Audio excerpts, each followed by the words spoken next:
লিসেনারদেরকে সবাই নতুন বছরের শুভেচ্ছা। আজকে আমি যে ঘটনাটি দিয়ে শুরু করতে চাচ্ছি সেটা আমি আমার যে জেলা রাজবাড়ীতেই ঘটে যাওয়া সেই ঘটনাটি যিনি শেয়ার করেছেন উনি সরকারি একজন ঊর্ধ্বতন কর্মকর্তা, সঙ্গত কারণে তার নাম বলছি না। তো আমাদের রাজবাড়ী যে জেলাটি, এই জেলাটির সদর থেকে যদি কয়েক কিলোমিটার উত্তরে যাওয়া যায় সেখানে আমাদের পদ্মা নদী পড়ে এখন। আচ্ছা। তো ওই পদ্মা নদীর ওখানে যে বাজারটি যে জায়গাটি, ওটা স্থানীয়ভাবে সেটা গোদার বাজার নামে পরিচিত। তো যারা রাজবাড়িতে যারা আছেন বা কখনো গিয়েছেন ওই অঞ্চলে, তারা হয়তো বা অনেক আগে গিয়ে থাকলে সেখানে ওই অঞ্চলে বড় একটা চর আগে ছিল, এখন সেটি নেই। 2005 সাল থেকে ওই চরটি এখন আর নেই।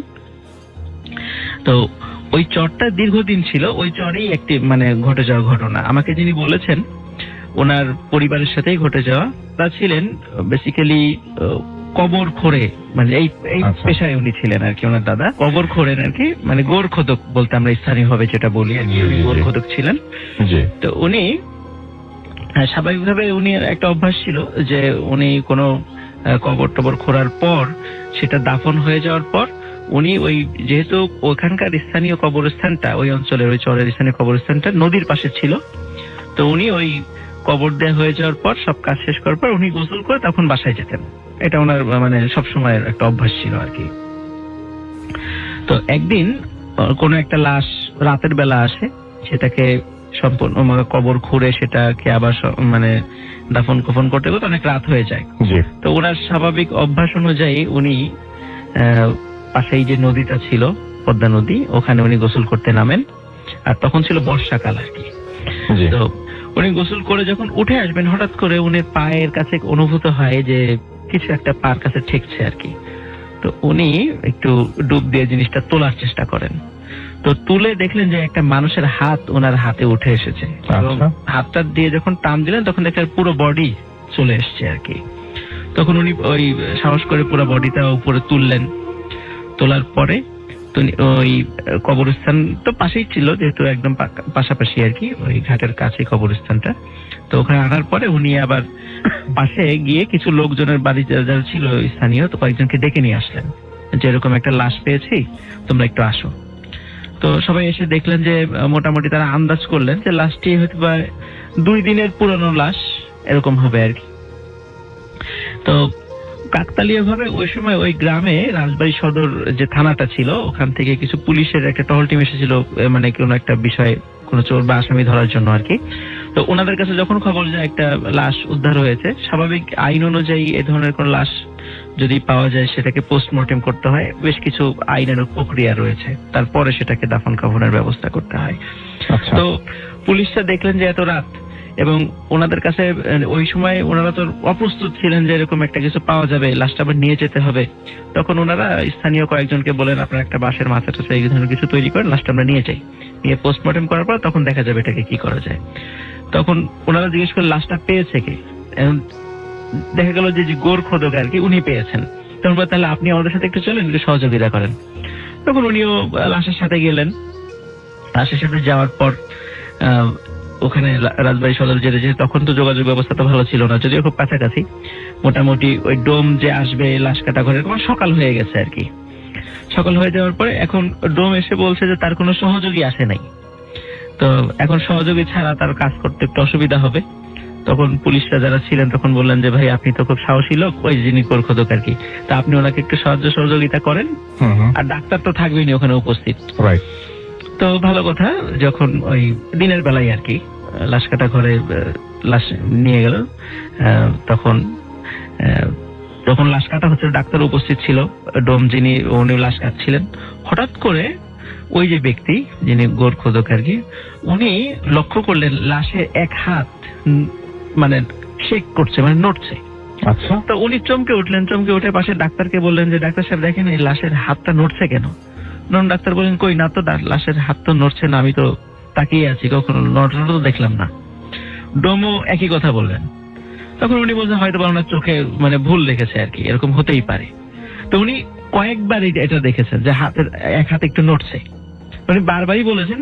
শেষ পর্যন্ত ডাক্তার বিরক্ত ওনাকে ধমক দিয়ে চুপ করিয়ে দিলেন যে আপনি কখনো এই স্থানে আসেননি, আপনার মাথাটা নষ্ট হয়ে গেছে, আপনি চুপ থাকেন।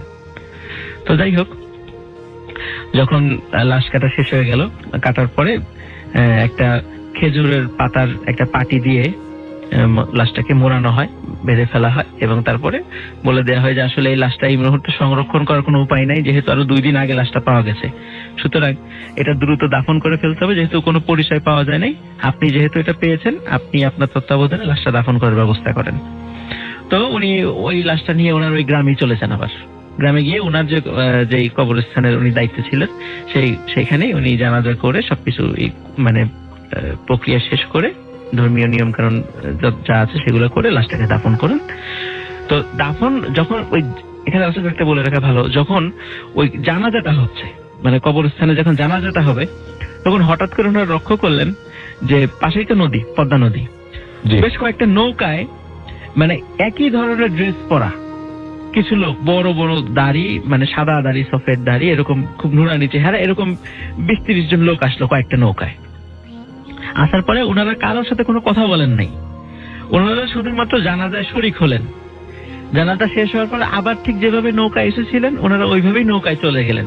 ওনারা কারা? ওনারা অবশ্য কথা বলার চেষ্টা করেছিলেন, সালাম দিয়েছিলেন, শুধুমাত্র ওনারা সালামের উত্তরই দিয়েছিলেন। ওনাদেরকে যখন প্রশ্ন করা হয়েছিল আপনারা কোত্থেকে আসছেন, ওনারা কোনো কথা বলেন নাই, ওনারা আবার ওই নৌকাতে চলে যান। তো এখানে একটা অদ্ভুত ব্যাপার ঘটে প্রথমত। এরপরে যেটা হয় সেটা হচ্ছে, প্রথম কয়েকদিন যিনি ওই যে গোরখোদক, উনি স্বাভাবিকভাবে ওনার কর্মকাণ্ড পরিচালনা করছিলেন। 3-4 দিন পর হঠাৎ করে রাতে উনি মানে একটু একটা অদ্ভুত আওয়াজ শুনলেন, যে উনি যেখানে ঘুমিয়ে আছেন, মানে ওনার খাটের নিচে, মানে বেড়াল যেরকম গড় গড় আওয়াজ করলে যে ধরনের শব্দ হয়, ঠিক ওই ধরনের আওয়াজ হচ্ছে। তো উনি প্রথম দিকে মনে করছেন এটা হয়তো বেড়াল এরকম শব্দ করছে। তো উনি একটা ধমক দিলেন এরকম বা কিছু একটা শব্দ করলেন যাতে করে ওটা চলে যায়। তো কয়েকবার শব্দ করার পরে গেল না। উনি আবার একটু আলো জ্বালিয়ে খাটের নিচে চেক করতে গিয়েছেন যে আসলে এটা কি। তো যখন খাটের নিচে উনি চেক করতে গেলেন, উনি খাটের নিচে কিছু পেলেন না। যখন পেলেন না, তখন মনে করছেন হয়তো একটু চলে গেছে।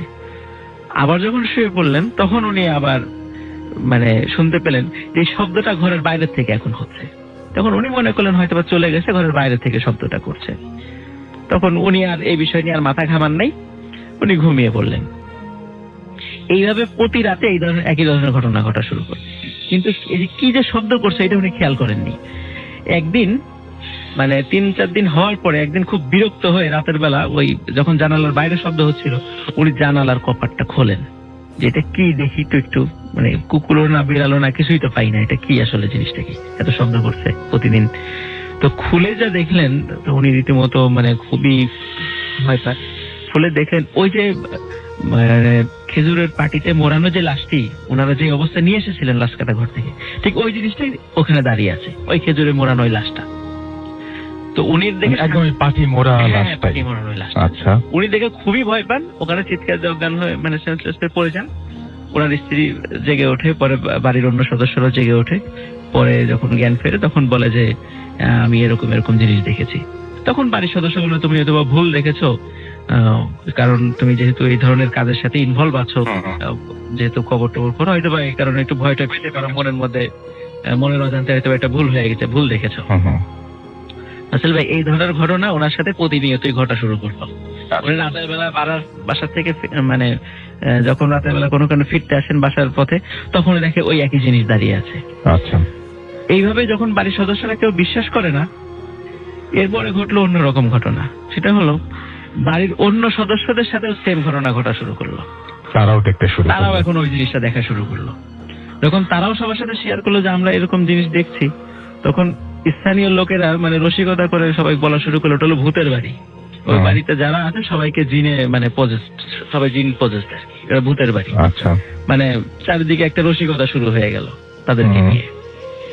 তো যখন মানে উনি এইটা ঘটনাটা সলভ করার জন্য অনেক মানে যারা হুজুরের কাছে গিয়েছেন, পীর সাহেবের কাছে গিয়েছেন, বা ওঝা যারা আছে মানে জিনের ট্রিটমেন্ট যারা করে তাদের কাছে গিয়েছেন, তারা এই বিষয়ের কোনো কুল কেনারা করতে পারেননি যে আসলে এটা কেন হচ্ছে।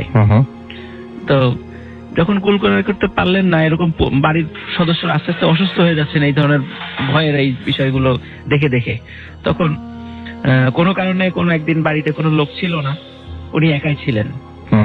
উনি রাতের বেলা যখন ঘুমিয়ে আছেন, তখন মধ্যরাতে হঠাৎ করে উনি মনে হলো যে ওনার পাশে কেউ শুয়ে আছে, কিন্তু উনি তো জানতেন যে পাশে কেউ নাই।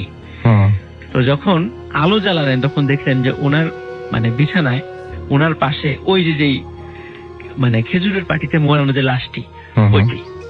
উনিও তখনই আবার চিৎকার করে সেন্সলেস হয়ে যান। ওনার চিৎকারে যখন ওই গ্রামের আশেপাশের যারা শুনেন আর কি, তখন তারা আসেন, তখন ওনাকে সেন্সলেস অবস্থায় পান। এবং এই বিষয়টা ওনার সাথে মানে ওনার ফ্যামিলির সাথে রীতিমতো মানে প্রতিনিয়ত ঘটতে থাকে।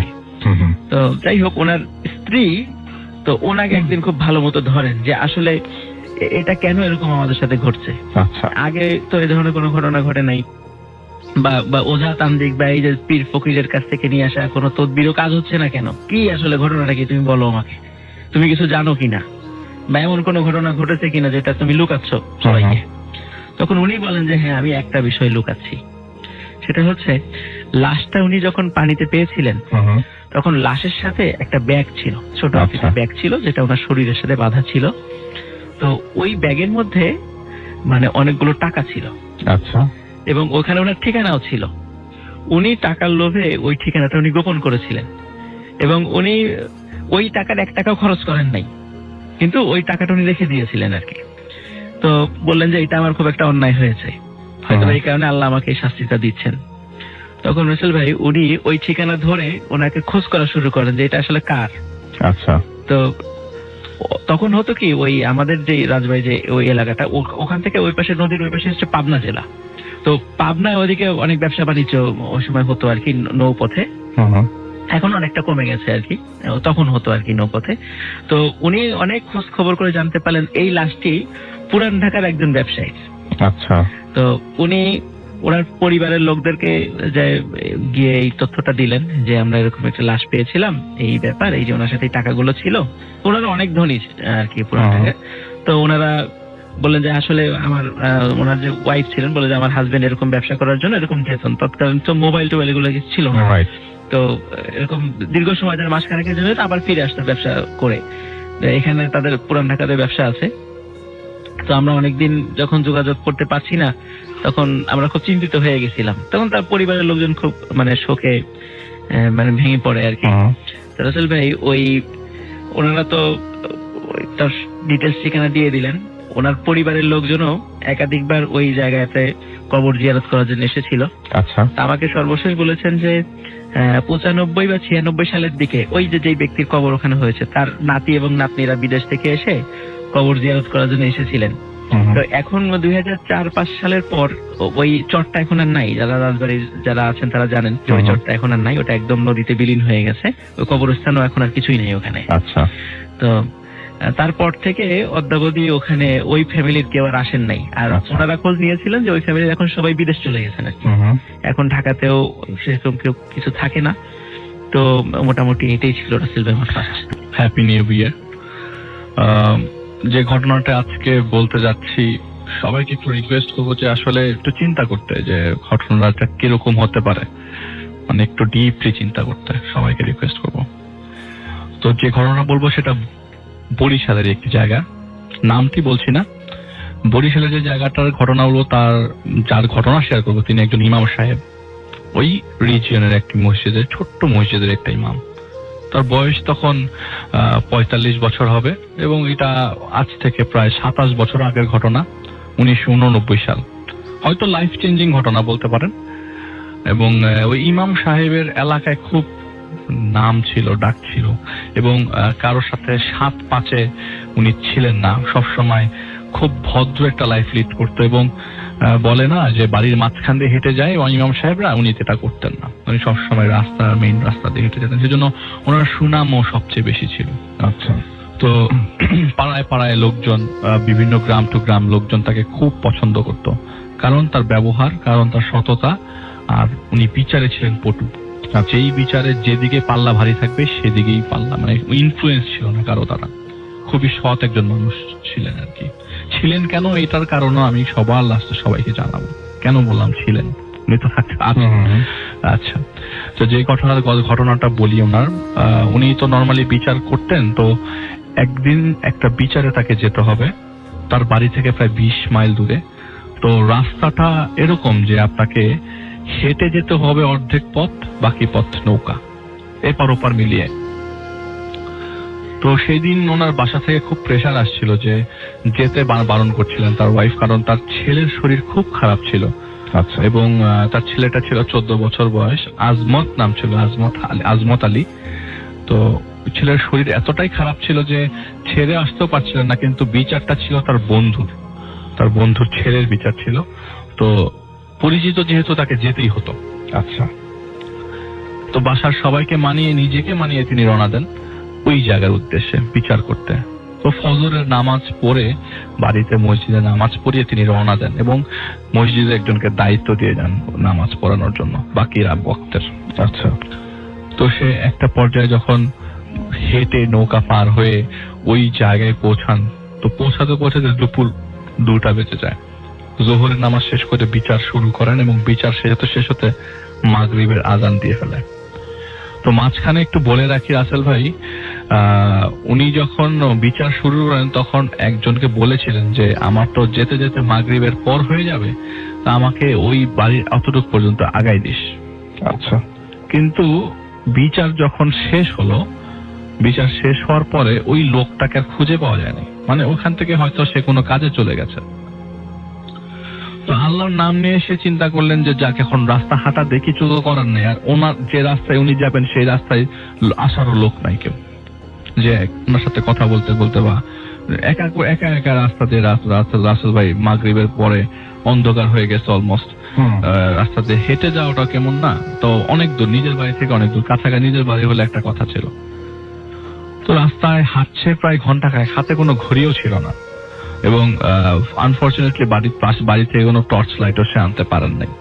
তো যতটুকু আলো, গ্রামের মানুষ তো গ্রামের আলোর পথে অন্ধকারেই অনেকে হাঁটে, অনেকে অন্ধকারেই অনেককে চেনে। তো হাঁটতে হাঁটতে প্রায় ঘন্টা খানেক হাঁটার পর তিনি শুনতে লাগলেন আশেপাশ থেকে এশার আজান পড়ছে। তো এশার আজান পড়ছে যে এখন উনি নিয়ত করলেন যে আমি এখন এশার নামাজটা না পড়ে আগাবো না। আচ্ছা। এখন আশেপাশে মসজিদ খোঁজার পালা। হঠাৎ করে সামনে একজন লোক পেলেন। লোক তার ভাষ্য মতে লোকটার হাইট কমপক্ষে 6 ফিট হবে এবং লোকটাকে সে জিজ্ঞেস করলেন যে এখানে কি আশেপাশে কোনো মসজিদ আছে কিনা। আচ্ছা। লোকটা একটা রাস্তা দেখাই দিল যে আপনি সোজা যে ডানে বাই একটা মোচড় নিলেই সামনে একটা মসজিদ পাবেন, খুব বেশি বড় মসজিদ না, ছোট মসজিদ, আপনি ওই মসজিদে নামাজ পড়তে পারেন। তো সে কি করলো, ওই রাস্তা দেখে বিসমিল্লাহ বলে রাস্তা দিয়ে হাঁটা শুরু করলো। অচানা একজন মানুষের কথা শুনে হাঁটছে, তো তার কাছে রীতিমতো একটু ভয়ই লাগছে যে আসলে হাঁটছি কোন রাস্তা দিয়ে হাঁটছি। ইভেন রাস্তার মাঝখানে যাওয়ার পথে তার মনে হলো আমি যদি এখন ব্যাক করি আমি আর চিনবো না, মানে আমার কারো হেল্প লাগবে। আচ্ছা। তো তিনি কি করলেন, ওই মসজিদ খুঁজছে। তো উনি যতই ভিতরে ঢুকছে ততই আজানের আস্তে আস্তে আজানের শব্দটা ক্ষীণ হতে থাকলো, যে তিনি মনে করছেন যে আমি ভিতরে ঢুকছি হয়তো বা এখন মসজিদ থেকে আরো দূরে সরে গেছি। তো হঠাৎ করে একজন মহিলাকে দেখলেন উনি। তো মহিলাকে দেখলেন, মহিলা গোয়াল ঘর থেকে ঘরের ভিতরে ঢুকবে এমন সময় এক মহিলাকে জিজ্ঞেস করলেন যে আপা এখানে আশেপাশে কোনো মসজিদ আছে কিনা। তো মহিলা তাকে বলল আপনি তো একটু ঘোরা রাস্তায় চলে আসছেন, একটু বেশি দূর চলে আসছেন। হ্যাঁ, ঘোরা রাস্তায় চলে আসছেন, আপনি পিছনে যে টার্ন নিলে মসজিদ পাবেন একটা, একটু হাঁটতে হবে 3-4 মিনিট। তো উনি বললেন যে ঠিক আছে। তো উনি হেঁটে একটু সামনে আগানোর পর দেখলেন যে আরো গভীরে ঢুকে গেছেন এবং মোটামুটি তার রাস্তার মনে নাই যে সে কিভাবে এসছেন, অন্ধকার। তো একটু পরে যখন সামনে যিনি দেখলেন একটা মসজিদ, ওনার কথায় এমন মসজিদ আমি কখনো দেখি নাই। এরকম মসজিদ আমার এই 45 বছরের লাইফে এই এলাকায় আছে তো পরের কথা, আমি বাংলাদেশে কোথাও আছে বলে মনে করি না। এত সুন্দর মসজিদ, এত সুন্দর মসজিদ, এটার অজুখানাও এত সুন্দর। আমি ভেতরে ঢুকবো কি ঢুকবো না। এক পর্যায়ে তিনি ডিসিশন নেন না, নামাজ তো পড়তেই হবে। তো এই মসজিদে হঠাৎ করে আজান পড়া শুরু হলো। তিনি ডিসিশন নিলেন না ঢুকবেন, এবং তার ভাষ্য মতে এটা সৌদির কোনো বাদশাহী বানিয়ে দিয়ে গেছে। কিন্তু আসলে এরকম মসজিদ ওইখানে যদি থাকতো তাহলে ওনার ফ্রেন্ড, ওনার পরিচিত লোকজন সবাই জিজ্ঞেস করতো যে এখানে একটা মসজিদ আছে সুন্দর, কিন্তু এরকম কোনো মসজিদের কথাও সে কখনো শোনে নাই। তা আমি জিজ্ঞেস করলাম যে চাচা, আপনি যে মসজিদটা দেখছেন, সেই মসজিদটা সম্বন্ধে আপনার ধারণা কি? লোক দুইটা তো হলে কি ভুল বললো? তো উনি আমাকে বললেন যে আরে ধুর মিয়া, আমি তো এক্সপিরিয়েন্স, তাই না? নাকি আমি তো জানি কে মানুষ কে খারাপ, কে ভালো কে মানুষ কে মন্দ, কে মানুষ না, এটা তো অ্যাটলিস্ট বুঝি। তো তার কথাটা একটু ডিফারেন্ট ভাবেই আমি নেই, যে অ্যাটলিস্ট সে অনেক কিছু জানে, অনেক কিছু বোঝে। সেই মসজিদে সে বললে যে ঘটনা শোনেন। তো সে যখন বলল, মসজিদের ভেতরে আমি যখন ঢোকার পরে এত সুগন্ধ, এত সুন্দর আলো মসজিদে, ওই বাতি কিনবে আমাদের মসজিদে, মনে হয় বাতির দামের মসজিদ, আমি যে মসজিদে নামাজ পড়ি। এত সুন্দর মসজিদ, এত সুন্দর আলো। আমি কি করলাম, এত ঠান্ডা এই গরমের মধ্যে আমি সারা শরীর ভেয়ে আমার ঘাম পড়ছে, আমি মসজিদে ঢোকার পর আমার সব ক্লান্তি দূর হয়ে গেল, আমি বসে পড়লাম। তিনি তখন চিন্তা করলেন যে একটু রেস্ট নিয়ে সুন্নতে নামাজ পড়বেন। তো তার সুন্নতের নামাজ পর্যন্ত মসজিদে একটা কাকপক্ষী লোকেরা একজন মুয়াজ্জিন ছিলেন, কিন্তু তার শরীর, তার মাথা কিছুই দেখা যাচ্ছে না, কিন্তু আযান পড়েছে তার সামনে। যে একজন অবয়ব দেখতে পাচ্ছে, উনি আযান দিচ্ছেন, আযান শেষ হলো, উনি বিশ্রাম নিলেন কিছুক্ষণ, 5 থেকে 10 মিনিট, এরপরে সে সুন্নতের নামাজ পড়লেন। রাসেল ভাই, সুন্নতের নামাজও তার পড়া শেষ করতে ইচ্ছা করছে না, তার এত আরাম লাগছে, ভালো লাগছে এত বেশি। সে যখন সুন্নত শেষ করলেন, হঠাৎ করে মানে ফরজ নামাজের প্রিপারেশন নেবেন, কেউ নাই তো, তখন নিজের নামাজ পড়তে হবে, কেউ তো নাই, কাউকে তো পাচ্ছে না উনি, তাহলে নিজেরই ফরজ নামাজটা পড়ে ফেলতে হবে। এই চিন্তা করতে করতে রাসেল ভাই পুরা মসজিদ জুড়ে অনেকগুলা মানুষ ঢুকলো। কিছু জিনিস আমি হিন্ট দিই। গ্রামের মসজিদে রাসেল ভাই রাত 8টা মানে অনেক রাত, আর সেই সময় ঈশার ওয়াক্তের জামাতে এক কাতার পুরা হয় না কমপ্লিটলি, সবসময় এক কাতার নরমালি পুরা হয় না গ্রামের মসজিদে। আচ্ছা, আমি নিজেও দেখছি এখনকার সময়, আর আগে তো অনেক আগে মানুষ রাতের সময় অত মানে ঈশার ওয়াক্তে অত মানুষ হয় না, প্রথম কাতার ভরতে কষ্ট হয়ে যায়। কিন্তু ওইখানে রাসেল ভাই যখনই তার সুন্নত শেষে ফরজ শুরু করবে, মসজিদে দলে দলে মানুষ ঢুকলো, সবারই কাপড় সেম, সবারই চেহারা সেম, সবাই দাঁড়িয়ে গেল কাতারে। কি আশ্চর্য রকম তার সাথে ঘটছে। সে বলছে যে যাই হোক, জীবিত আছি তো অনেক বেশি, আমি তো জানি আমার ভিতরে রূহ আছে, যাক ওনাদের সাথে নামাজটাই পড়ি, নামাজই তো পড়বো, মসজিদ তো আল্লাহর ঘর। তো তাকে ইশারায় লোকজন দেখিয়ে দিল, আপনি জামাত পড়ান। মানে হঠাৎ করে যখন উনি ইশারায় মিম্বরের দিকে হাত দেখিয়ে দিল, আপনি জামাত পড়ান। তো সে যখন জামাত পড়ালো, আমি নামাজ যে শেষ করছি, কেন নামাজ শেষ হলো এটা বারবার আক্ষেপ লাগছিল, কিন্তু বাড়ির দিকে মনটা পড়ে আছে যে আমার ছেলেটার শরীর খুবই খারাপ, আমাকে যেতে হবে বাড়িতে।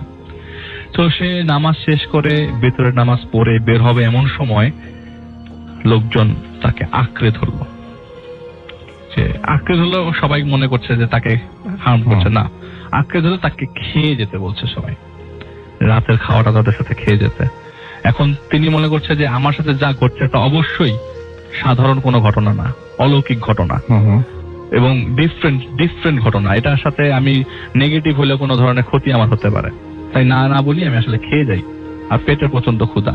আচ্ছা, তো সে সবার সাথে গোল হয়ে, তার সামনে অনেক খাওয়া আসতে থাকে, তো সবার সাথে গোল হয়ে বসে খাওয়া। রাসেল ভাই একটা মুখে এক লোকমা মুখে দেয়, আর বলে যে আমি এরকম লোকমা আগে কখনো দিয়ে খাই নাই, এই খাওয়া আমি জিনিস কি আমি জানি না, এত ফল কিন্তু কামড় দিলে আমি ডিফারেন্ট টেস্ট পাচ্ছি, এত টেস্টি খাওয়া, এত মজার খাওয়া আমি কখনো খাইনি। মনে করতে পারেন এখনই তো মসজিদে নামাজ শেষ, ঘটনা শেষ না, তিনি মসজিদ খুঁজতে বেরিয়ে গেছিলেন, সেই জায়গায় চলে যান। আচ্ছা, দিয়ে আসছিলাম, এখন এই দিক দিয়ে রওনা দিতে হবে। সে একা রাস্তা দিয়ে হাঁটছে, আধা ঘন্টা পর হঠাৎ করে দৌড়ে একটা ছেলে তার পা ধরে বসলো, খালি গায়ে একটা ছেলে তার পা ধরে বসলো, এবং তার ও যে পা ধরলো, পা টাচ করলো না, পা গরম হয়ে গেল, যে ছেলেটার হাতে এত টেম্পারেচার কেন? আরে বাবা, ছাড়। সে অনেক চেষ্টা করলো, হঠাৎ করে কিছু বুঝতে পারছে না, অন্ধকারে, ঘুটঘুটে অন্ধকার, কিন্তু ওই ছেলেটার মুখ থেকে শুনতে পাচ্ছে যে আব্বা আমারে নিয়ে যান। উনি বুঝলেন যে না, আমার সাথে যা ঘটছে তা মোটেও সাধারণ কিছু না, আমি হাঁটা ধরি, বিসমিল্লাহ করে, যা হবে আল্লাহ দেখবে। উনি কিছুক্ষণ পরে আব্বা আমাকে নিয়ে যান এই ওয়ার্ডটা শুনতে পায় না, কিছুক্ষণ পরে সামনে যাওয়ার পর উনি ভাবলেন যে আমি সেফ হয়ে গেছি, যাক মোটামুটি এখন নদীর কাছে চলে আসলে মোটামুটি আমি সেফ হবো আর কি। তো নদীর কাছাকাছি প্রায় চলে আসার পর উনি যেটা চিন্তা করেছিলেন যে উনি যখন নদী পার হয় বিচার করতে আসে তখন একজনকে বলেছিল যে তুই থাকিস পারলে আমার জন্য অসুবিধা হবে আচ্ছা, যাওয়ার পথে। রাসেল ভাই একটু লেন্দি করে মানে লেন্দি কোনো সমস্যা নেই, কোনো সমস্যা নেই, আমাদের টাইম আছে, একদম সুন্দর করে শুনি আমরা। নদীর কাছে যে সে দেখলো যে একটা নৌকাও নাই, নদী পার হবে কিভাবে, ঘুটঘুটে অন্ধকার একদম। তো আশেপাশে দুইটা ডাক দিল যে কেউ আছে কিনা, কিন্তু কারো কাছে কোনো রিপ্লাই পায় নাই। রিপ্লাই পাবে কি করে, ওই সময় ঘুমিয়েও ঘুমন্ত অবস্থায়। তো রাসেল ভাই সে কি করলো, তার মাথার পাগড়িটা খুলে ওই ঘাসের উপরে বিছিয়ে বসলো, কিছুক্ষণ বিশ্রাম নিচ্ছে যে ফজরের নামাজ পর্যন্ত ওয়েট করি, যতক্ষণ লাগে, যদি দরকারে ঘুমানোর আমি ঘুমায় যাব, আর আগে কোথাও যাবো না, পিছনে ব্যাক করবো না, এখানেই থাকি। রাত্রে সকাল হলে তো সকাল তো হবেই, তার বিশ্বাস ছিল সকাল তো হবে। তো কিছুক্ষণ পর রাসেল ভাই কয়েক দল মানুষ তার দিকে আসছিল, নাকি ঘাটের দিকে আসছে তিনি বলতে পারেন, ঘাটের দিকেই হয়তো আসছে। পিছু দল কয়েক দল মানুষ অনেকগুলা লেগে, আমি তাদের হাইট, আমি তাকে জিজ্ঞেস করলাম বারবার তাদের হাইট বা তাদের সম্বন্ধে আপনি কতটুকু দেখছেন, বলে আমি কি ফিতা নিয়ে মাপছি নাকি, আমি দেখছি অনেকগুলা মানুষ কিন্তু অনেক লম্বা। আচ্ছা, সবাই ঘাটের দিকে আসছে। আসার পরে আমার দিকে সামনে যে লোকটা যাচ্ছিল এমন ভাবে চাহনি দিল, আমার কাছে মনে হচ্ছে যে আমি ওনার এই চাহনি, এত আলোর জল, এত আলো ওনার চাহনিতে, আমি এরকম মানুষও কখনো দেখি নাই। এই আলো একজন মানুষের মধ্যে এত ঘুটঘুটে অন্ধকারের মধ্যে পড়তে পারে, এটা কখনো ভাবি নাই। আচ্ছা, আমি দেখলাম তাদের সাথে একটা লাশের খাটিয়া আছে এবং একটা লাশ আছে, সঙ্গে করে একটা লাশের খাটিয়া তারা নিয়ে এসেছে। এবং এরা হচ্ছে সেই মানুষজন যারা তার পেছনে নামাজ পড়েন। রাইট। তো তার জিনিসটা একটু ধারণা চেঞ্জ হতে থাকে যে আমার ক্ষতি হতে পারে এখন। তো তাদের পূর্বপুরুষরা কি করতো, সূরা পড়ে চারিপাশে একটা রাউন্ড করে নিত যাতে তাদের বিপদ না হয়। তো তিনি আমাকে এটা ডিটেলসটা বলেন নাই, আমি যতটুকু জানি যে ওই মুহূর্তে সে তার চারিপাশে একটা রাউন্ড করে নেয়, রাউন্ড করে নিয়ে একটা দোয়া পড়ে। তো ওনাদের বলতে থাকে, দেখেন এটা কেন করেন, হয়তো তার নিজের সেফটির জন্য। আচ্ছা, তার মনে হতে থাকে যে তারা আমাকে ক্ষতি করতে পারে, কারণ আউট অফ নোয়ার তার সাথে যা ঘটছে এটা তো তার সাথে আগে কখনো ঘটেই নাই। রাইট। তো উনি যেসব আগে কাজ করেছেন মনে করতে পারে যে, অনেকেই তো অনেক আসে না যে জিন ধরে নিয়ে আসে যে আমাদেরকে জিনে ধরেছে বা ছুটে দাও, ওই অংশে তো অনেকেই এরকম কেস অনেক দেখে থাকে। তো মনে করতে পারে যে আমাকে খারাপ কিছুই আমার সাথে হচ্ছে। সে বলতে থাকে যে আপনারা কোথাকার, ওখান থেকে কোনো জবাব আসে না। আচ্ছা, তিনি আবার জিজ্ঞেস করেন আপনারা কোথাকার, তো তারা কিছু বলছে না। আবারও জিজ্ঞেস করলো আপনারা কোথায় যাবেন। হঠাৎ করে একটা লোক পিছন থেকে বলে উঠলো, আমরা আপনার বাড়ি যাব। ও মাই গড, আমরা আপনার বাড়ি যাব। তো উনি জিজ্ঞেস করলো যে এই লাশ কিসের। তখন উনি বলে এটা আপনার ছেলের লাশ। My goodness. তো উনি বলে যে দেখেন, আমি আসলে ক্ষতি করতে চাই না কাউকে, আসলে আমার নিজেরই ভয় লাগছে। হ্যাঁ, আমি এটা চমৎকার একটা ঘটনা, এটা তো আমার খুব ভয় লাগছে। দেখো আমাকে ভয় দেখাও না বা নিজেরাও ভয় পেও না। তোমরা যদি কোনো কিছু জানো, আমি অনেক কিছু জানি, আমার এখান থেকে চলে যাও।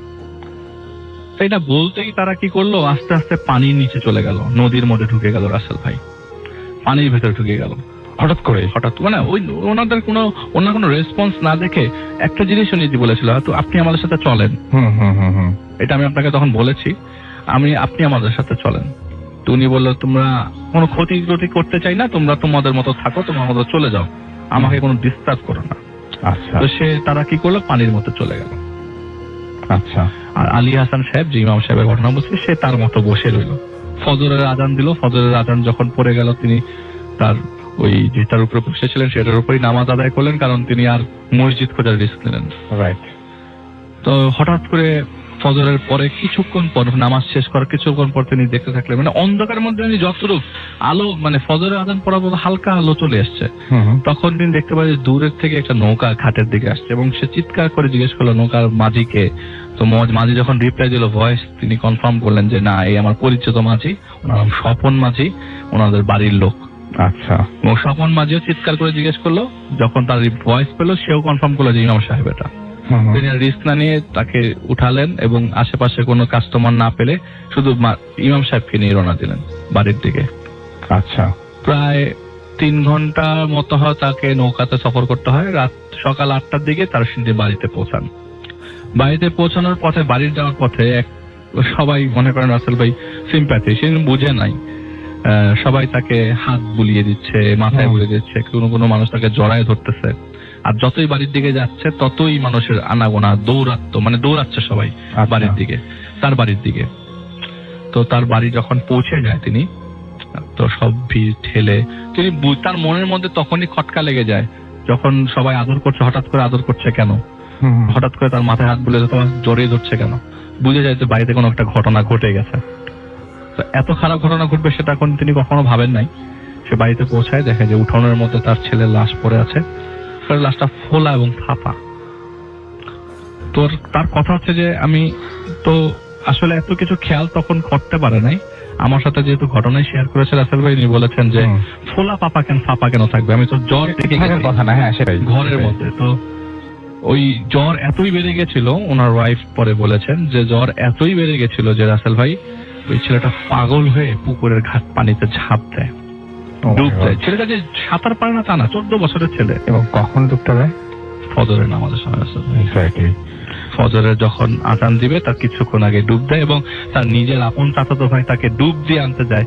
ছেলের লাশটা পুরো পুকুরটা খুঁজে পায় না, 3-4 জন মিলে নামে, পুকুরটা খুঁজে পায় না। কিন্তু ফজরের নামাজ পড়া শেষ, যখন আজান দেওয়া শেষ, নামাজ পড়া শেষ, ফজরের নামাজের শেষ হওয়ার প্রায় 10 থেকে 15 মিনিট পর আস্তে করে লাশটা ভেসে ওঠে একা একা। তো পরে লাশ তো উঠানো হয়। তো বুঝতেই পারছিল যে আসলে লাশ, তাদের ধারণা লাশটা তো মাটির নিচে ঢুকে গেছিল, খুঁজে পায় নাই। কারণ পানির নিচে তো কতক্ষণ থাকা যায় আসলে ভাই, তাও কতদিন আগের ঘটনা। অনেকেই নামে পানিতে, কেউ খুঁজে পায় না। বাঁশ নিয়ে নামে, অনেকেই নামে, কেউ খুঁজে পায় না।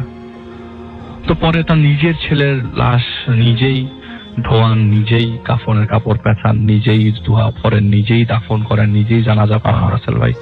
এবং সে কালে ইন্টারকানেক্ট করলেন যে আমাকে যে বলেছিল, আমি জিনিসটা একটু মিলানোর চেষ্টা করি, উনি জিনিসটা একটু মিলিয়েছিলেন যে আমাকে যে বলেছিল চলো আমাদের সাথে, তাহলে আমি কি তাদের সাথে গেলেই পারতাম নাকি আমি গেলেই মরতাম। তার কোয়েশ্চেনটা সবসময় তার নিজের কাছে এটাই। তাহলে আমি আসলে মনে হয় ছেলেটাকে পেতাম, কিছুক্ষণের জন্য হলেও তো পেতাম। আমি থাকলে হয়তো বা সে পানিতে জীবনে এই দুঃখটা থেকে গেছে, এই দুঃখটা আছিল, এখনো পর্যন্ত আছে। তা এখন পর্যন্ত আছে সেটা বললে ভুল হবে রাসেল ভাই। আমি ওনার কাছ থেকে যখন ঘটনাটাই নিই তো অনেকদিন আগে, প্রায় 10 দিন আগে, গত 3 দিন আগে মারা গেছেন। ওনার বয়স অনেক হয়েছিল। হঠাৎ করে আমি শুনি যে আমাকে ওনার কাছে নিয়ে গেছিলেন, তিনি ফোন দিয়ে বলেন যে আলী হাসান সাহেব মারা গেছেন। 3 দিন আগে রাসেল ভাই, আমি এখানে আসছি না, আজ থেকে 3 দিন আগে। আচ্ছা, এটাই ছিল রাসেল ভাই ঘটনা।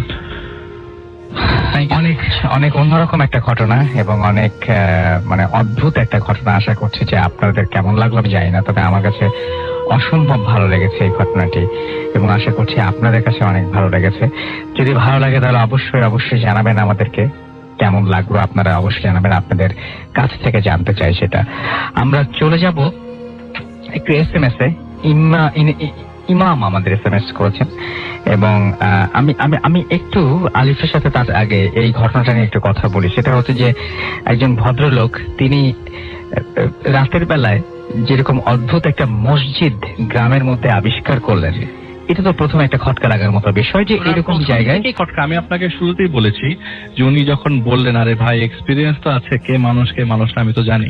হ্যাঁ, এবং সেটাই উনি পুরো জিনিসটা বোঝেন, এবং উনি যে বুঝতে পেরেছেন যে আমাকে যদি সে ক্ষতি করতো, প্রথমজন যে তার যার কাছে আমি জিজ্ঞেস করলাম, ওই যে রাস্তা দেখিয়ে দিল, আমাকে যদি ক্ষতি করতো ওই শানি করতো, রাস্তা দেখাতো না। রাইট। তো রাস্তা দেখিয়েছে, আমি মনে করেছি যে এই পাশে আসলে গ্রাম সাইড, তো গ্রামের ভেতর দিয়ে হাঁটছি, মনে হয় মসজিদ পেয়ে যাবো। না, এবং এই মসজিদটা তার মতে যে এটা নিশ্চয়ই কোনো সৌদির বাচ্চা এসে বানিয়ে দিয়েছে। এত সুন্দর মসজিদ আমি আমার 45 বছর লাইফ। এবং উনি যখন সুন্নত নামাজ শেষ করলেন, তারপরে দেখলেন যে একে একে দলে দলে হঠাৎ করে লোকজন আসতে শুরু করলো, এবং এই যে এই নাটকীয় মোড়গুলো কি, যে হঠাৎ করে তাকে এগিয়ে দিল, বললো যে আপনি নামাজ পড়ান, এই যে ব্যাপারটা তাকে বললো যে ইশারায় দেখিয়ে দিল যে আপনি নামাজটা পড়েন, এটা একটা ব্যাপার। এই জায়গাটা কিন্তু খুব অদ্ভুত, এই জায়গাটাই কিন্তু ওইটার সাথে কানেক্টেড। দেখেন ওই টাইমটাতেই কিন্তু তার ছেলেটা পানিতে ঝাঁপ দেয়, ওই মুহূর্তে তারা লাশটাকে নিয়ে পানিতে ঢুকে যায়। রাইট। এবং লাস্ট যে ব্যাপারটা সেটা হচ্ছে এই ভদ্রলোক এখন কি অবস্থা ওনার? এই যে বললাম রাসেল ভাই 3 দিন আগে মারা গেছেন। এক্স্যাক্টলি সেটাই, 3 দিন আগে ইনি মারা গেছেন এবং একজন মানুষ যিনি ইমাম সাহেব ছিলেন এবং তিনি মারা যাবার আগে এই ঘটনাটা শোনা হয়েছে এবং সবকিছু মিলিয়ে এটা অদ্ভুত অদ্ভুত অদ্ভুত একটা ঘটনা এবং আশা করছি যে আপনাদের সবার ভালো লাগে। বাবু ভাইয়ের কাছ থেকে আমি একটা ঘটনা শুনে আসবো এবং আজকের এপিসোড একটা বড় ঘটনা দিয়ে শুরু করতে চাই। তো আমরা একটা ঘটনা শুনে আসি। থ্যাংক ইউ রাসেল ভাই, happy new year Happy New everyone. এই ঘটনাটা শেয়ার করবো হচ্ছে পুরান ঢাকার ঘটনা রাসেল ভাই, উর্দু রোডের ঘটনাটা আমার সাথে শেয়ার করেছেন মাসুদ ভাই। উনি পুরান ঢাকাতেই জব করেন। আমি দেখলাম যে আপনি কথা বলছেন এরকম ফোন এখানে এসেও। উনি অ্যাকচুয়ালি আমি কয়েকদিন আগে পুরান ঢাকায় গিয়েছিলাম, একটা মানে অনেকদিন ভৌতিক ঘোরাঘুরি হয় না, কেউ ভৌতিক গল্প কালেক্ট করা এসবে, তো তখন মাসুদ ভাই কাহিনীটা শেয়ার করেন আর কি। আচ্ছা ওনার কাজিনের ঘটনা আর কি। আচ্ছা, তো ঘটনা চলে যায় রাসেল ভাই। জি আচ্ছা, তো মাসুদ ভাইয়ের এক কাজিন হঠাৎ করে মারা যায় আর কি। তো উনি কাহিনীটা শোনেন ওনার কাছে, মানে ফোন কল পান যে ওনার কাজিন মারা গেছে।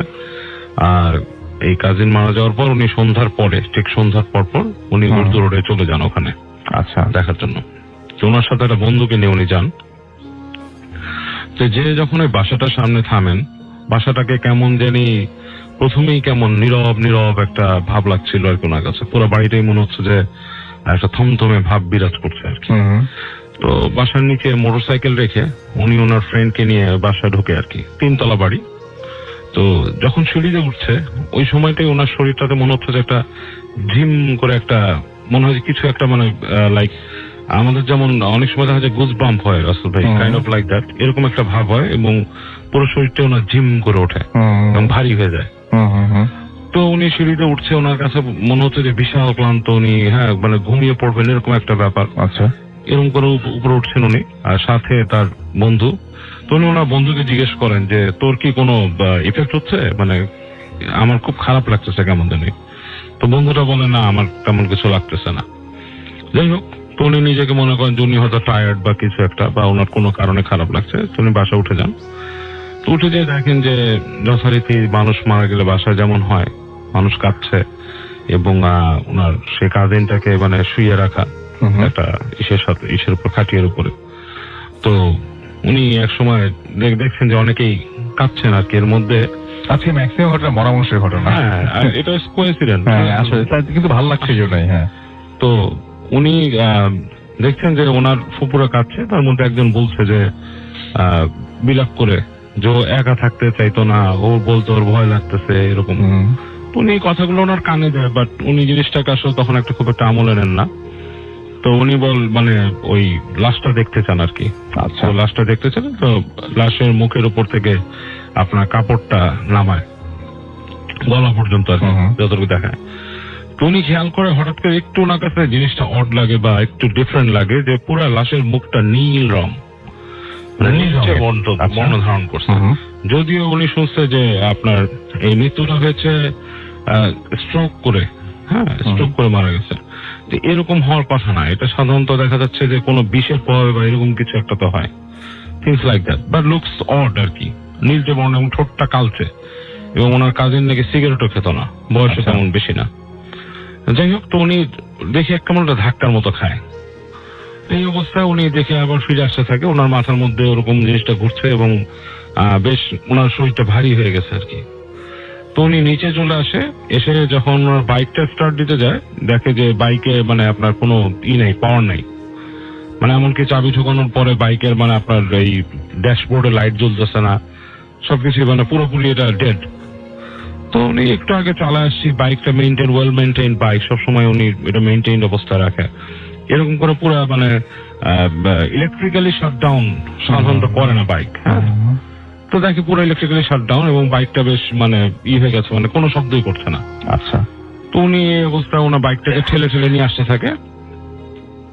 তো আস্তে আস্তে ওই যে গলিটাতে মানে ঘটনা ঘটছে সেটা থেকে যখন বের হয়ে আসে বাইকটা নিয়ে ঠেলে এসে, তো উনি কি মনে করেন ওনার খুব ক্লান্ত লাগতে থাকে, এই অবস্থায় উনি বাইকটা স্টার্ট দেয়। আচ্ছা, আরেকবার করে তাকে সাথে সাথে মানে বাইকটার মানে চাবি ঘোরানোর সাথে সাথে লাইটটার জন্য উঠছে এবং বাইকটা স্টার্ট হয়। আচ্ছা, তো জিনিসটা ওনার কাছে খুব মানে খারাপ লাগে। এবং ওই দিন রাতে যখন বাসায় ফিরে আসে তখনও তার এরকমই খারাপ লাগতে থাকে, মানে শরীরটা ভার হয়ে আছে, কেমন ডিফারেন্ট, এবং কিছু দুঃস্বপ্নের মতো দেখে রাতে ঘুমের মধ্যে। তো পরদিন, ওই দিন আর জানাজা হয়নি রাসেল ভাই, পরের দিন ওই ইসের রাসে জানাজা হবে। তো উনি ওই বাসায় ফেরত যায় আর কি। আচ্ছা, বাসায় ফেরত যায় এবং যে ওনার আরেক কাজিনের সাথে ওই জানাজা পড়ার পর ওনার এক কাজিন বলতেছে যে ওই অমক ভাই আর কি, যার নামটা গোপন রাখতে বলছে উনি, যে উনি আমাকে বলতেছিল আমি যদি ওনাকে ছেড়ে না দিতাম তাহলে আজকে হয়তো উনি, মানে ওনার এরকম হতো না, হ্যাঁ এরকম কিছু একটা বলতেছে। আচ্ছা। তো মাসুদ ভাই খুব কিউরিয়াস হয়ে তাকে জিজ্ঞেস করে যে কি ছেড়ে যেত না, মানে বুঝলাম না। তখন বলে যে আসলে ঘটনাটা কি, যে ওনার ফ্যামিলি তো একসাথে থাকতো, ওয়াইফ এবং বাচ্চা, এবং তারা দেশের বাড়ি গেছিল এবং উনি খুব ভয় পেত একলা। তো এই কারণে আমি ওনার সাথে ওই দিন রাতে ছিলাম। আচ্ছা। যেদিন মারা যায় তার আগের দিন রাতে। তো রাতে আমরা ঘুমায় আছি, একটা পর্যায়ে মানে লাইক ভোর রাতের দিকে আমি আর কি একটু বাথরুমে যাব, তাই আমি মানে একই রুমে ছিল বিছানা। আচ্ছা। তা আমি চাদরটা খুলে উঠতে গেছি বিছানা থেকে, কাজে আমার বুক সমান নামাইছি চাদরটা। এই সময় আমি তাকায় দেখি যে বিছানার মধ্যে ওই যে ভাই যিনি মারা গেছেন উনি শুয়ে আছেন সমান হয়ে, এবং ওনারই আরেকটা ভার্সন কপি ওই বিছানার মধ্যে বসে আছে। বসে যে উঠছে তার দিকে তাকায় হাসতেছে মিটিমিটি, মানে একটা হাসি ঠোঁটের মধ্যে। এটা দেখে নাকি সে খুব ভয় পেয়ে যায়, মানে কল্পনা করলে তো ভয় লাগে। হ্যাঁ, এবং এটা দেখে ওই যিনি শুয়েছিলেন সে খুব ভয় পেয়ে যায় এবং সে করে কি সাথে সাথে চাদরটা আবার গায়ের মধ্যে টেনে নিয়ে মানে তাড়াতাড়ি শুয়ে পড়ে, মানে আর ওঠে না। তো ঠিক উনি ওইভাবে শুয়ে থাকে, কখন ঘুমায় যায় ঠিক নেই। এখন সকালবেলা উনি তাড়াতাড়ি উঠে যিনি মারা গেছেন তাকে কোনো মতে ধাক্কা দিয়ে বলে কি যে আমি গেলাম বাসায়, বলে চলে যায়। এবং ওই দিনই নাকি এই ঘটনাটা পরে শোনে বিকালের দিকে যে মারা গেছে। আচ্ছা। এবং ওই লাশটা যখন নিয়ে গেছে হাসপাতালে, তারা তো পরে ডিসকভার করে যে এখানে উনি মারা গেছে। হাসপাতালে যখন নিয়ে যায়, হাসপাতালরা বলে যে এখন মরেনি, মারা গেছে অনেকক্ষণ আগে। আচ্ছা, ঠিক আছে। তো পরে উনি নাকি ওনার চাচার কাছে জিজ্ঞেস করে যে মানে আপনারা এই বাসাটা নতুন উঠলেন, উনি এরকম ঘটনা। তো বলে আরে এই বাসায় ওঠার পর থেকে আমাদের যত সমস্যা শুরু হয়েছে, এই বাসায় আগে যার থেকে কিনছি তার বাড়ির মালিকের মেয়ে এখানে গলায় দড়ি দিয়ে মারা গেছিল, এবং মানে এমনি দুনিয়ার সমস্যা হতো। এখন মানে তার ছেলেটা মারা গেল আর কি এখানে। আচ্ছা, এটাই ছিল রাসেল ভাই একটা কথা। আমরা চাচ্ছিলাম আলিফের একটা ঘটনা শুনতে, এবং এবার হ্যাঁ, তো এখন আমরা সে ঘটনাটা শুনবো। আমরা চলে যাই ঘটনায়, এবং আলিফ নেক্সট স্টোরিটা বলছে। থ্যাংক ইউ রাসেল ভাই। তো যে ঘটনাটি শেয়ার করবো, এটা একটি যমজ বোনের ঘটনা, অনেকদিন আগের ঘটনা রাসেল ভাই। আচ্ছা। ওনারা যখন ক্লাস 8-এ পড়তেন তখনকার ঘটনা। পরিবারে বাবা মা সহ 2 ভাই ছিলেন আর কি, তারা ক্যাডেটে পড়তেন। তারা ক্লাস 8-এ পড়তো তখন, 1983 সালের ঘটনা। বাবা TNT-তে চাকরি করতো। তো যখন করতো, অ্যাকচুয়ালি আমার নানাকেও তিনি চিনেন, তার বাবা চেনেন আর কি। এতটাই মানে উনি ঘনিষ্ঠ ছিলেন। হ্যাঁ, মানে উনি এতটাই রিনাউন আচ্ছা আছে আর কি TNT। তো 83 সালের সেই ঘটনাতে চলে যাই। তো তারা তো কোয়ার্টার পায় গভর্নমেন্টের, সেই গভর্নমেন্টের কোয়ার্টার আবার 2 তলা। আচ্ছা। তো 3 তলা অর্ধেক ছাদ অর্ধেক ফ্ল্যাট আর কি, তাদেরকে সেখানে থাকতে দেয়। তো আসলে ভাই বলি, ইলেকট্রিসিটির একটু ঝামেলা ছিল ওই সময়। থাকতো সব, মানে সারাদিন থাকতো কতবার সেটাই গোনা যেত আর কি। আচ্ছা। মোস্ট অফ দ্য টাইম থাকতো না। তো তাদের 2 জনের লাইফে এরকম ঘটনা ঘটতে পারে এটা কখনো কল্পনা করতে পারে নাই। সেদিনের ঘটনায় চলে যাই। তো গরমকাল তো রাসেল ভাই, ইলেকট্রিসিটি ছিল না। তো লুবনা এবং স্বপ্না, যে 2 জন আন্টির কথা বলছি, লুবনা যার কথা বলছি তিনি হচ্ছে স্বপ্না থেকে 25 সেকেন্ডের বড়। আচ্ছা। তো উনি বাইরে যান আর কি। তো আপনার ছাদের যে পোর্শনটা যেটা আছে সেখানে ইলেকট্রিসিটি নাই। তো অনেক রাত হয়ে গেছে, প্রায় 10টা সাড়ে 10টার দিকে ইলেকট্রিসিটি নাই। তো ওই সময় তার মা তাদেরকে খেতে ডাকছিল। তো মোটামুটি ইলেকট্রিসিটি না থাকবার কারণে অন্ধকারে খাবে আর ওই হারিকেনের আলোয় খাবে, সেজন্য তারা বলছে যে ইলেকট্রিসিটি আসলে খাও। আচ্ছা। তো তারা ওই জায়গায়, যে পোর্শনটা ছাদ ছিল সেই জায়গায় যায়। উনি জাস্ট দাঁড়িয়েছিল, 5 থেকে 7 মিনিট হবে, এমন সময় একটা চিৎকার আসে। এক চিৎকারে দৌড় দিয়ে যায় এবং এই চিৎকারটা স্বপ্নারা তখন তিনি বুঝে ফেলেন। এক দৌড়ে রুমে যান এবং দেখেন যে স্বপ্না পড়ে আছে মেঝেতে। তো ওনাকে উঠানোর পরে যখন জ্ঞান ফেরে তখন জানতে চায় যে আসলে কি ঘটেছিল, তোর সাথে তুই এরকম পড়েছিল কেন, হঠাৎ করে অজ্ঞান হয়ে গেলি কেন? তখন তার ছোট বোন যে বোঝে স্বপ্না, ছোট বোন বলতে কি 25 সেকেন্ডের ছোট, তো উনি বলতে লাগলেন যে আসলে আমি ইলেকট্রিসিটি যখন ছিল না তখন আমি ওয়াশরুমে ছিলাম, চুল আঁচড়াচ্ছিলাম আপনার আয়নার দিকে। তো হঠাৎ করে ইলেকট্রিসিটি চলে যাওয়ার পরে আমি রুমের দিকে যাই। এইটা পরে একটু ভীত সন্তুষ্ট আর কি, যে আমি রুমের দিকে যাই। এমন সময় হালকা আলোয় বুঝতে পারি কে যেন আমার টেবিলের পাশে দাঁড়িয়েছিল, আচ্ছা, আমার পড়ার টেবিলের পাশে। আমি আরো কাছে যাওয়ার পর দেখি যে পড়ার টেবিলের পাশে যে দাঁড়িয়েছে তার সাথে কোনো মাথা নাই এবং সব জোরে জোরে হাসছে, সাউন্ড পাচ্ছে, কিন্তু উনি কে আমি জানি না। এরপরে তাকে ধরার এক প্রচেষ্টা চালায়, ধরার প্রচেষ্টা চালায়। তিনি বাড়ি পোনে ওই রুমটা পুরো দৌড়ে গিয়ে বাইরে গিয়ে পড়ে যান রুম থেকে বের হয়ে। তো এটা ছিল ঘটনা রাসেল ভাই। তো সাথে সাথে বাসায় বাবাকে জানানো হয়, ওনাদের বাসা বাবাকে জানানো হয়।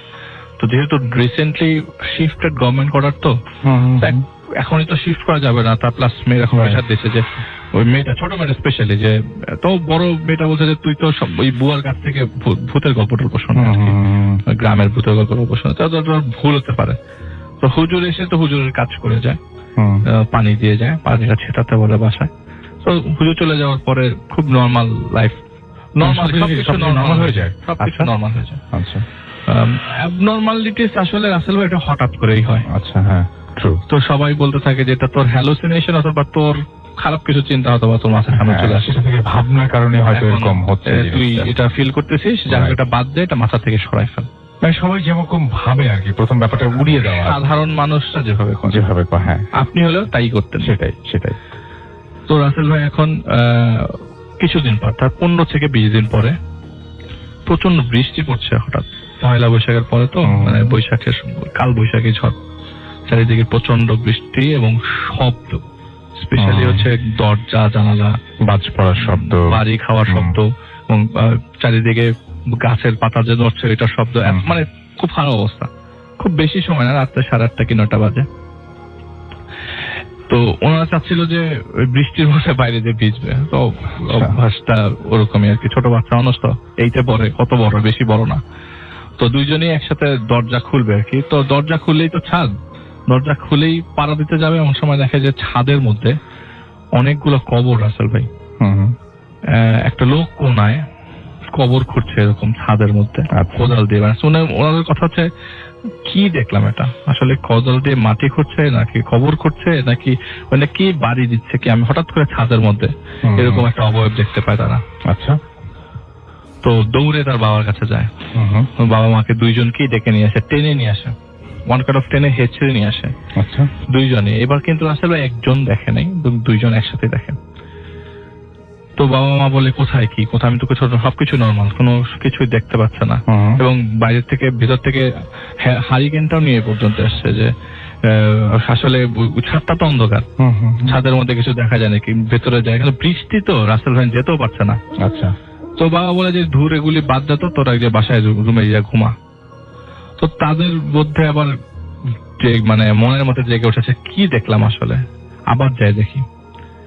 তো এই ভীত অসন্তুষ্ট অবস্থায়, এত ভয় পাওয়া অবস্থায় তারা এত সাহস করে, এতটুকু ভয় পেয়ে এত সাহস করে দরজাটা আবার ফাঁক করে দেখে যে কি হচ্ছে সেখানে।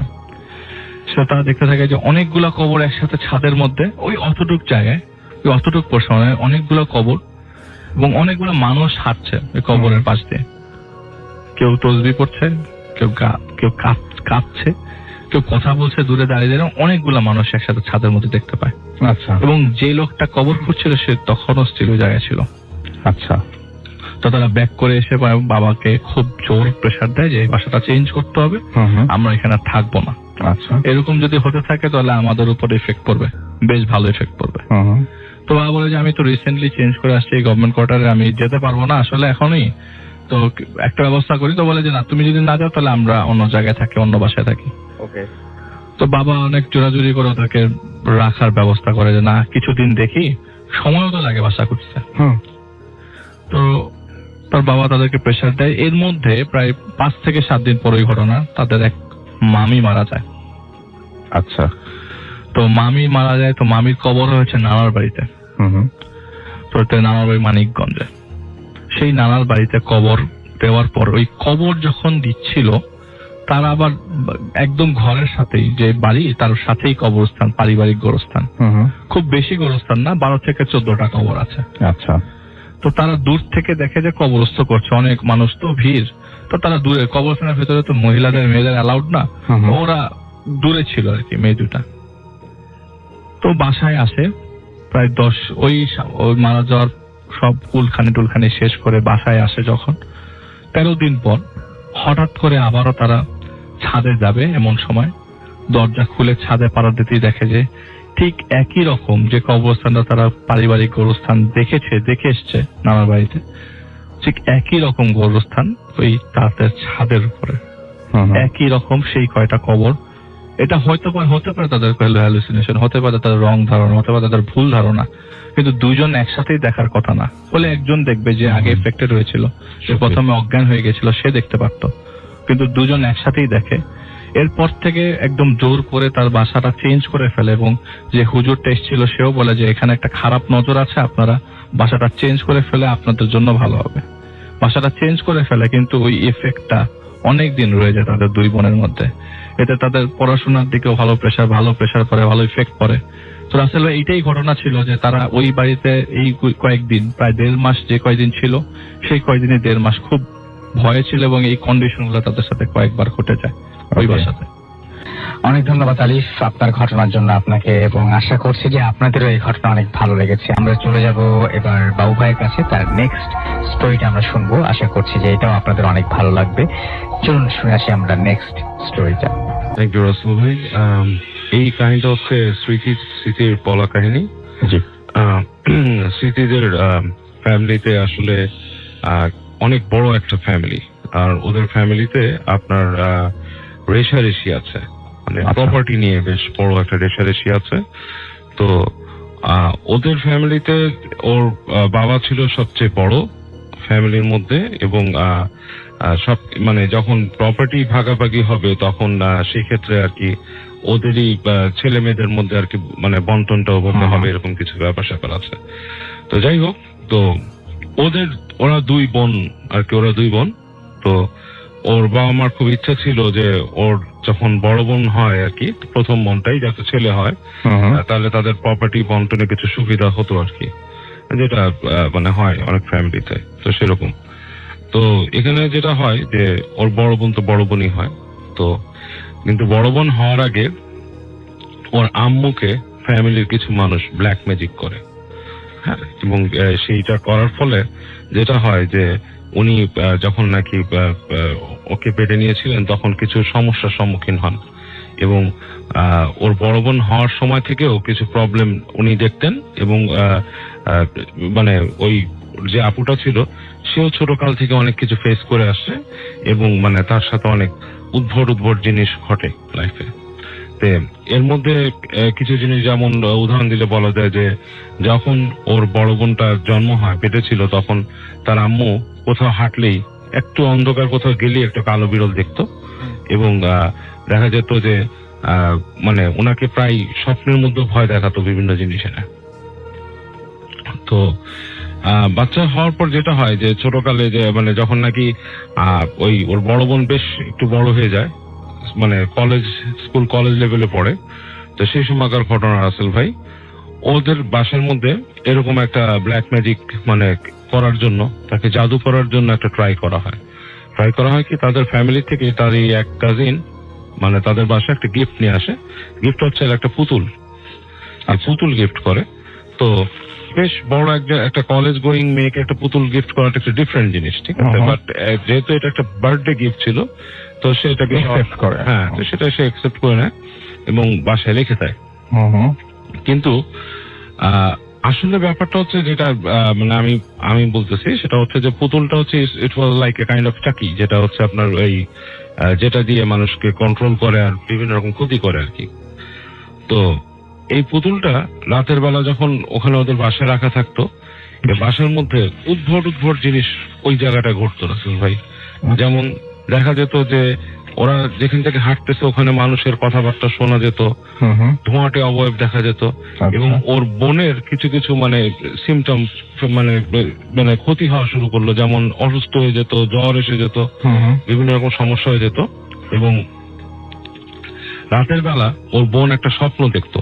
এই স্বপ্নটা হচ্ছে যে উচ্ছিত কোনো মানুষ, মানে ইটস লাইক হাত পা অনেক বড় বড় এরকম কিছু একটা এসে তার বিছানার দিকে উবু হয়ে থাকতো, তাকে মানে ভয় দেখানোর চেষ্টা করতো, মুখের দিকে তাকায় ঘুমের মধ্যে, এরকম কিছু জিনিস। তো এরকম অবস্থাতে একদিন যেটা হয় যে ওনারা একটা নিয়ে আসেন, আপনার হুজুর নিয়ে আসেন এই জিনিসগুলো নিয়ে, মানে প্রবলেম গুলো ফেস করার জন্য, যে আমার মেয়ের এরকম এরকম সমস্যা হচ্ছে, সমস্যাটা কি, সে তো সুস্থ স্বাভাবিক ছিল কিন্তু প্রি হিস্ট্রি কিছু বলে আর কি এই জিনিস। হুজুরকে অনেক বলেন যে আমরা অনেক সময় এরকম হয়েছে, দেখা যাচ্ছে যে ওকে আমরা বলি যে দোয়া পড়তে বা এরকম কিছু করতে, বাট দেখা যাচ্ছে যে তার খুব একটা আগ্রহ নাই। না না না। তো হুজুর তখন বলেন যে একটা ব্যাপার হচ্ছে কি, আপনাদের সবচেয়ে বড় জিনিস যে আপনাদের ফ্যামিলিতে ব্ল্যাক ম্যাজিক করা হয়েছে, কালো জাদু করা হয়েছে, এবং কালো জাদু যারা করে তারা এই জিনিসটাকে মানে খুব লাইক কোন একটা এমন কিছু সহযোগিতা নিয়ে করে যেটা হচ্ছে মানুষের মধ্যে বাজে একটা এফেক্ট ফেলে। এবং এই জিনিসটাকে দূর করার জন্য যেটা দরকার হয় মানুষের, সেটা হচ্ছে যে আপনার বিশ্বাস দরকার হয়। বিশ্বাস না হলে জিনিসটা মানে আপনার মানে ওভারকাম করতে পারবেন না। তো তারা মনে করেন যে এই জিনিসটাকে মানে চর্চাই করতে থাকে ভালো জিনিসগুলা, কিন্তু বাট তাদের মধ্যে কাজ হয় না আর কি খুব একটা। তো একদিন যেটা হয়, ওর বোন নাম ছিল এরকম রাতের বেলা সিঁড়ি গিয়ে, তো দেখে যে সিঁড়ির কোণার মধ্যে একটা ছোট এরকম বাচ্চা বসে আছে। আচ্ছা, মানে ছোট একটা বাচ্চা মেয়ে বসে আছে এবং বাচ্চাটা কাঁদতেছে ঠিক সিঁড়ির একটা ল্যান্ডিং এ, যেখানে ওই যে লাইট জ্বলে আর কি। তো সে যখন দ্বিতীয় ল্যান্ডিং এ নামে, দেখবে যে বাচ্চাটা কাঁদতেই আছে। তো সে করে কি, যে জিজ্ঞেস করতে যায় তাকে যে কি হয়েছে, বাচ্চা কোন হাত দেয়। তো দেখে যে বাচ্চাটা তাকায় তার দিকে, উঠে তার দিকে তাকায়, হাসে, হেসে দেখা যাচ্ছে চেহারাটা একদম বড় মানুষের মতো হয়ে যায়, জাস্ট লাইক এ গ্রোন মানুষের মতো হয়ে যায়। এবং সে মনে করেন যে খুব মানে ওটা দেখে পুরো ফেইন্ট হয়ে যায় ওই জায়গায়। এবং তখন তাকে নিয়ে আসে বাসায় এনে, মানে আপনার বেশ পড়া হয়, তাকে নিয়ে দোয়াটা পড়ে, করে সেই করে। এবং মানে জিনিসটা একদম আউট অফ হ্যান্ড যখন হয়ে যায়, মানে তারা এটা রাখতে পারে না তাকে, সে খুবই অসুস্থ হয়ে যেতে থাকে এবং তার মানে অবনতি ঘটতে থাকে। তো এই পর্যায়ে রাসেল ভাই যে ওই যেই হুজুরটা তাকে নিয়ে আসছিল বাসার মধ্যে ঝাড়ার জন্য, তাকে আবার ডেকে আনা হয় এবং তিনি এনে তার উপর বেশ আপনার ট্রিটমেন্ট চালায়। এবং ট্রিটমেন্টটা হচ্ছে যে বলে যে ওকে আপনাদেরকে নিয়ে যেতে হবে দূরে কোথাও, এবং দোয়াদু আপনার সেখানে যে আছে আপনার মানে এই যে তার যে ব্ল্যাক ম্যাজিকের যে বলয় আছে, এখান থেকে তাকে সরাই নিতে হবে। আচ্ছা। এবং তাকে আপনার মানে সেরকম মানে একটা মানে এমন কোন জায়গায় নিতে হবে যেখানে নাকি এই ধরনের কোনো বাজে প্রভাব তার উপর না পড়ে। এবং তারপর ওদের ফ্যামিলি তাকে ওখান থেকে সরাই নিয়ে যায়, ওখান থেকে দূরে নিয়ে যায়, এবং তাকে বিভিন্ন রকম মানে ইসের থেকে দূরে রাখে আর কি, মানে এই ধরনের প্রভাব থেকে দূরে রাখে, দোয়া টোয়া পড়ে। এবং আস্তে আস্তে সে কিছুটা ভালো হয় রাসেল ভাই, বাট ব্ল্যাক ম্যাজিকের প্রভাব তার উপর এখনো মানে কিছুটা থেকেই যায়। দোয়াদুর মানে তার সে মোটামুটি এই কি বলে এটাকে, যে পায়াস হওয়ার প্রসেসে চলে আসছে আর কি, এটাতে তার মধ্যে থেকে কিছুটা কাটতেছে। আচ্ছা, এটাই ছিল কথা। আমরা চলে যাব, আমাদের একদম শেষ করতে হবে এখন। ছোট্ট 2 মিনিটের একটা কথা শুনে আসবো আমরা আফনান ভাইয়ের কাছ থেকে, এবং তিনি একটা ঘটনা বলবেন, ব্রাজিলের ঘটনা। কি হয় সেখানে? জি ভাইয়া, আমার পরিচিত এক ভাই আনোয়ার, উনি 2014 সালে ব্রাজিলে ফুটবল খেলা দেখতে গিয়েছিলেন, বিশ্বকাপ ফুটবল। উনি ওখান থেকে শোনেন যে ওখান থেকে কয়েকশো কিলোমিটার ভিতরে একটি গ্রাম রয়েছে, যে গ্রামে কোনো কন্যা সন্তান ভূমিষ্ঠ হওয়ার পর মারা যায়। এবং এটা প্রায় 50-60 বছর ধরে একই রকম। উনি যখন এই মিথটা শোনেন, তখন উনি ওখানে মানে সরেজমিনে সেটা দেখতে যান যে আসলে ঘটনাটি সত্য কিনা। তো ওখানে স্থানীয় লোকদের কাছ থেকে যেটা শোনেন সেটা হচ্ছে যে এরকম 50-60 বছর আগে একজন বৃদ্ধা মহিলা আসছিলেন একটা বাড়িতে, আশ্রয় প্রার্থনা করেন এক রাত্রের জন্য। তো ওনারা সেটা আশ্রয় দেন আর কি। তো সকালে ওই বৃদ্ধা মহিলা কাউকে কিছু না বলেই চলে যান। তো কিন্তু সকালবেলা ওই বাড়ির লোকজন আর একটা জিনিস লক্ষ্য করেন যে ওনাদের যে ছোট বাচ্চা মেয়েটা ছিল তাকে খুঁজে পাওয়া যাচ্ছে না। তখন সবাই ধারণা করেন যে ওই বৃদ্ধ মহিলা মনে হয় বাচ্চাটাকে চুরি করে নিয়ে গেছে। তখন সবাই চারদিকে খোঁজাখুঁজি করেন, বৃদ্ধ মহিলাটাকে পাওয়া যায় খোঁজাখুঁজি করে। তখন ওই বাচ্চাটার বিষয়ে জানতে চাওয়া হলে সে বলে যে সে এই বিষয়ে কিছু জানে না। তখন লোকজন ক্ষিপ্ত হয়ে তার উপর টর্চার করা শুরু করে। একটা পর্যায়ে ওই টর্চারের কারণে বৃদ্ধ মহিলা মারা যান, কিন্তু এই বাচ্চাকে কিন্তু তার পরের বার পাওয়া গেছে। তখন লোকজন ভুল বুঝতে পারেন আসলে বৃদ্ধ মহিলা ও বাচ্চালো কোনো কারণে হয়তো বা ভুলবেলা উঠে বাসা থেকে বের হয়ে গেছিল আর কি, ছোট বাচ্চাদের 5-6 বছর বয়স আর কি। তো যাই হোক, এরপর থেকে যে সমস্যাটা হয় ওই যে ওই গ্রামে কোনো শিশু মানে কন্যা শিশু ভূমিষ্ঠ হওয়ার পরে তারা বাঁচে না, মারা যায়। এখন কথা হলো রাসেল ভাই যে এখন তো প্রযুক্তির অনেক মানে উন্নয়ন হয়েছে, কে তাদেরকে মেরে ফেলে, বয়স 3-4 দিন হওয়ার পরে কারা মেরে ফেলছে বা কিভাবে মারা যাচ্ছে, এটা রহস্য উদ্ঘাটনের জন্য মানে কয়েকটা বাড়িতে সিসিটিভি বসানো হয়েছিল। যেটা সিসিটিভি বসিয়ে আমরা দেখি আসলে কিভাবে মারা যাচ্ছে। তখন সিসিটিভিতে যে ফুটেজটা ধরা পড়েছিল সেটা খুবই মানে ভয়ঙ্কর এবং বিস্ময়কর। সেটা হচ্ছে যে সিসিটিভির ফুটেজে দেখা গেছিল যে মধ্যরাত্রে ওই সন্তানের পাশে যে মা ঘুমিয়ে আছে, সে মা নিজেই তার সন্তানকে হত্যা করছে গলা টিপে। তো এই দৃশ্য তারা দেখার পরে বুঝলো যে এটা কোনো স্বাভাবিক বিষয় নয়, কারণ সেই মাকে যখন পরের দিন জিজ্ঞেস করা হয় তখন ওই মা বলে যে আমি এই বিষয়ে কিছুই বলতে পারি না, কিভাবে আমি হত্যা করলাম। তারপর থেকে মানে এমনিতেও এখন ওই গ্রামে যে বিবাহ শাদী সংক্রান্ত যে বিষয়গুলো হয় সেটা বাইরের গ্রাম থেকে তারা আত্মীয়তা করেন, কিন্তু ওই গ্রামের মানে গত 50-60 বছর ধরে ওখানে কোনো মানে কন্যা সন্তান নাই। থ্যাংক ইউ আপনার ঘটনার জন্য।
হুম।